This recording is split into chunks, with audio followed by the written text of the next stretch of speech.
Right. So today we're going to be doing a deep dive into something I think a lot of people think about. At least I know I think about a lot. Yeah. Which is like, where are the happiest places in the world? And more importantly, why are those places so happy? Right. So, like, is it just something in the water, or is it something like deeper, or are there certain like social and cultural elements at play? Yeah. So the source we're going to be looking at today is the 10 happiest countries in the world. It's a listicle from 10mosttoday.com. Okay. And it's based on the UN's World Happiness Report, which like everybody knows is like the gold standard for this kind of research. For sure. So they don't just look at like fleeting emotions or whatever this is. Like they dig into like the metrics they use are like social support systems, life expectancy levels of freedom, generosity. Wow.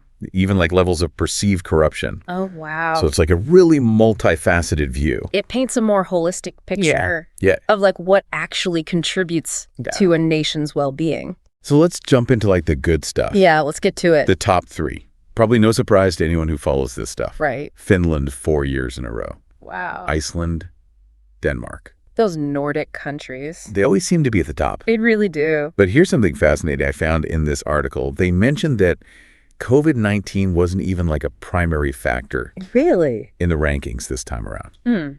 That's fascinating. So how's that even possible? Like we had this global pandemic that like turned the world upside down. Yeah. And it seems like it barely made a dent in their happiness levels. Well, it's remarkable, isn't it? It is. But the report kind of suggests that while the pandemic obviously caused like disruption and hardship, the core elements that make these countries so happy kind of remained strong. Okay. So things like, you know, a really robust sense of community, high levels of social cohesion and trust in the government and institutions, all of those things, they acted kind of like a buffer to help these nations kind of weather the storm a little better. So it's almost like it's less about the external circumstances and more about the underlying like strength of the society. Yeah, the World Happiness Report actually uses this term prosociality. Prosociality. Which is kind of a measure of how willing people are to cooperate. Oh, interesting. And help each other out, even if it means some personal sacrifice. Wow. And it seems like that tendency is deeply ingrained in these cultures, even in like their policies. Oh, wow. So it's really interesting. I'm starting to see the bigger picture here. Yeah. So let's look at a couple of examples from this list. Okay. New Zealand, number 9. And they specifically mentioned Jacinda Ardern. Oh, yeah. And her leadership during COVID, they think that played a role. Absolutely. I mean, her approach was, you know, widely praised for its empathy and clear communication. And that likely just reinforced that sense of trust and security that we were just talking about. It all ties together. Exactly. When citizens feel confident in their leaders and their government's ability to handle a crisis, it strengthens the entire social fabric. It's like a positive feedback loop almost. It is. Strong leadership creates trust, which leads to like a greater sense of community well-being even when, you know, things are tough. Exactly. And it's not just about leadership, it's about the systems that are in place. Right. So you look at a country like Norway, number 8 on the list. Yeah. They're known for their high standard of living, robust social safety nets, huge emphasis on work-life balance. Yeah. But they also have incredible natural beauty. Oh, yeah, the fjords. This breathtaking fjords. Yeah. Pristine forests. Yeah. It's amazing. So we're not just talking about like money here. Right. We're also talking about like access to nature and like a sense of peace and tranquility. Absolutely. And there's actual data in the report to back this up. Really? The World Happiness Report consistently shows a strong correlation between access to green spaces and overall well-being. Makes sense. I mean, just thinking about it makes me feel more calm. Exactly. And, you know, spending time in nature has been shown to reduce stress hormones, improve mental clarity, even boost our immune system. Wow. So it's like good for you on like every level. It really is. And speaking of like beautiful landscapes. Yeah. Switzerland, number 4. Oh, the Swiss. And they talk about this link between green spaces and happiness, but they also highlight their abundance of nature. Yeah, I mean, Switzerland seems to nail both the social and environmental factors. Yeah. They have this strong tradition of community involvement, a political system that emphasizes direct democracy and citizen participation. Oh, yeah. And of course, stunning natural beauty from the Alps to their numerous lakes and forests. So it's not just about like having mountains in your backyard. Right. It's about having a culture that like values nature and integrates it into everyday life. Exactly. And this integration goes beyond just leisure. Switzerland has really invested in sustainable practices. Oh, cool. From public transportation to renewable energy sources. Wow. It's that combination of environmental responsibility and social cohesion that seems to be creating this really positive feedback loop. We're seeing like a theme here. Definitely. But like, is it all about like fjords and, social safety nets and like pristine alpine landscapes? Yeah. Like, what about those of us who don't live in, Right. these like Nordic or alpine paradises? Exactly. Can we still achieve this level of happiness? And like, how much of it comes down to like our individual effort versus, these larger factors like the societal factors. Yeah. Those are great questions. And that's exactly what we're going to unpack next. Okay. Because, the article might focus on these countries. Right. But what's really interesting is what these countries can teach us about happiness on a personal level. Okay. I'm ready to get personal. Let's do it. But first, we need to take a quick break. All right. Don't go anywhere. We'll be right back with more deep dive insights. It's so easy to look at these countries and be like, oh, they've got it all figured out. Right. But I think what's important is to try to like distill the core principles that are contributing to their happiness. Right. And then see, okay, how can we apply those? Exactly. Regardless of where we live. That's what I was just thinking about. Like before we get like to, lost in the fjords and whatever. Right. Let's shift gears a little bit and focus on the individual. Okay. Where does like personal responsibility come into play?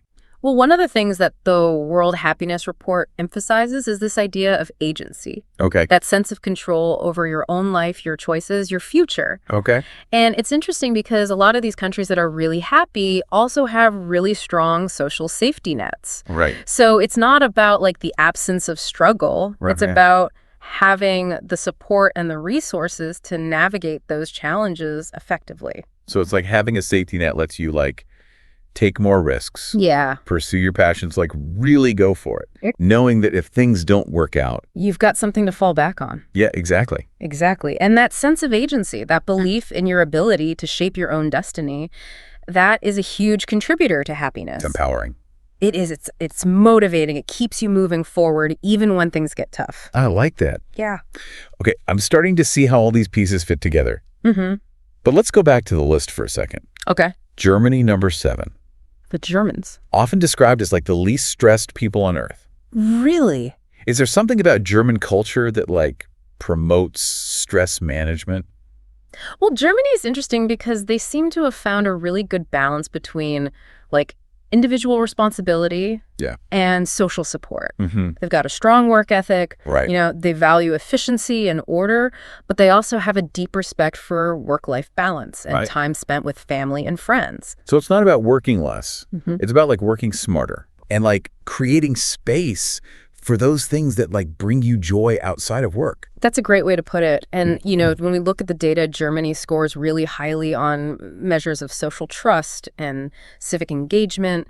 People feel connected to their communities. They participate in local activities. They volunteer their time. And all of these things contribute to that sense of belonging and purpose. Yeah. That's so essential for well-being. It's like it takes a village. It really does. And it seems like these happy countries have figured out how to build strong, supportive villages. Absolutely. And, it's not just about geography. Right. It's about intentionality. These countries have made conscious choices, both on a policy level and a cultural level, to prioritize those things that contribute to happiness. So it's not just luck. It's about making choices. It's about making choices that align with your values. And that's kind of empowering. It is. It means we don't have to wait for our governments to create the perfect utopia. We can start cultivating those elements of happiness in our own lives, in our own communities right now. I like that. Yeah. Okay, I'm feeling inspired. Good. But let's not forget about like the fun stuff. Oh yeah, let's not forget about that. Austria, number 10. Austria? They describe it as having whimsical landscapes and delicious pretzels.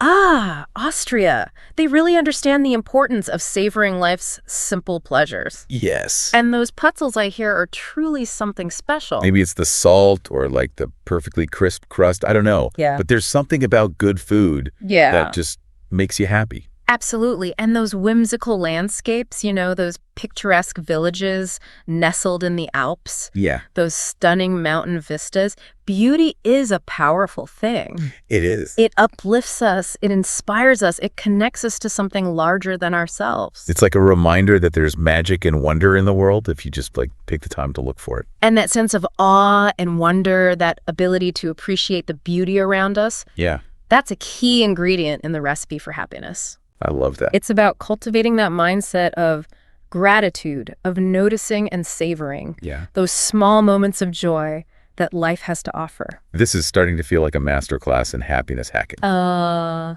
like it. So we've covered some of the social, cultural, environmental factors. Right. But what about the internal factors? What role does our mindset play in all of this? That's where things get really interesting, because while those external factors are important, ultimately, our happiness also depends on how we choose to perceive and interpret those experiences. Okay. And that's where those internal factors like resilience, gratitude, a sense of purpose, all of that comes into play. Okay, I'm all ears.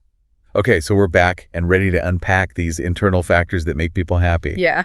We've talked about social support, access to nature, delicious pretzels even. Right. But what about those things that we can cultivate within ourselves? Well, one of the most significant internal factors is resilience. That ability to bounce back from setbacks, to adapt, to change, to keep going, even when things get tough. Yeah. And it's something that's particularly relevant, in the context of recent global events. For sure. And I was just thinking, do you think that these high levels of social trust we talked about actually contribute to resilience on a personal level? Interesting. If you feel supported by your community, you're maybe more likely to pick yourself up when you fall down.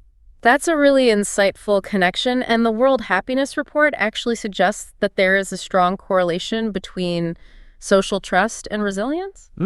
It seems that when people believe in the good intentions of others and they feel like they belong to a supportive community, they're better equipped to handle all of life's inevitable challenges. So it's not just about having a safety net, but about knowing that there are people who will catch you if you fall. Exactly. And that kind of brings us to, I think, another one of these key internal factors, a sense of purpose. Absolutely. Having a sense of purpose, that feeling that your life has meaning and that you're contributing to something larger than yourself. Yeah. That is a powerful driver of happiness. And it doesn't have to be something grand or world-changing, It could be as simple as being a good friend, a caring neighbor, a dedicated volunteer in your community. It's about finding those things that light you up, that give you a sense of fulfillment. Exactly. And make you feel like you're making a difference. And that sense of purpose often comes from connecting with something beyond ourselves, whether it's, a community, a spiritual belief. It's about finding those things that give our lives meaning and direction. Okay, so we've got resilience, purpose, but something tells me there's one more piece to this internal happiness puzzle. Yeah. What about gratitude? Gratitude. Is that just a trendy buzzword, or is there real substance to it? Gratitude is more than just a buzzword. It's a powerful practice that can actually shift our mindset and increase our overall happiness. Really? The research on this is fascinating. Studies show that people who regularly practice gratitude experience a range of benefits, from improved mental and physical health to stronger relationships and even increased resilience. Wow. So it's not just about feeling grateful. It's about actively cultivating that feeling. Exactly. Through things like, keeping a gratitude journal. Yeah. Or just taking a few moments each day to appreciate all the good things. Exactly. And what's really interesting is that gratitude seems to have this ripple effect. What do you mean? When we express gratitude to others, it not only makes them feel good, but it also strengthens our own feelings of connection and well-being. So it's this virtuous cycle. It is. Gratitude leads to happiness, which leads to more gratitude. Exactly. Okay, so we've explored a whole range of factors. We have. Both internal and external that contribute to happiness. Yeah. But let's bring it back to our listener. What's the key takeaway here? What can they do starting today to cultivate more happiness in their own lives? I think the most important thing to remember is that happiness isn't a destination. Okay. It's a journey. I like that. It's about cultivating those habits, those practices, those mindsets that support well-being, both on a personal level and a societal level. So it's not about like waiting for the perfect circumstances or for somebody else to fix things. Right. It's about taking ownership of our own happiness. Exactly. And contributing to a more joyful world. Yes. One small act of kindness, one grateful moment, one connection at a time. And I think that's a beautiful message to end on. I think so too. It reminds us that happiness is within reach for all of us. Absolutely. Regardless of our circumstances. No matter what. It's a choice, a commitment, and a journey we can all embark on together. I love it. And on that note, we'll wrap up our deep dive into the happiest places on Earth.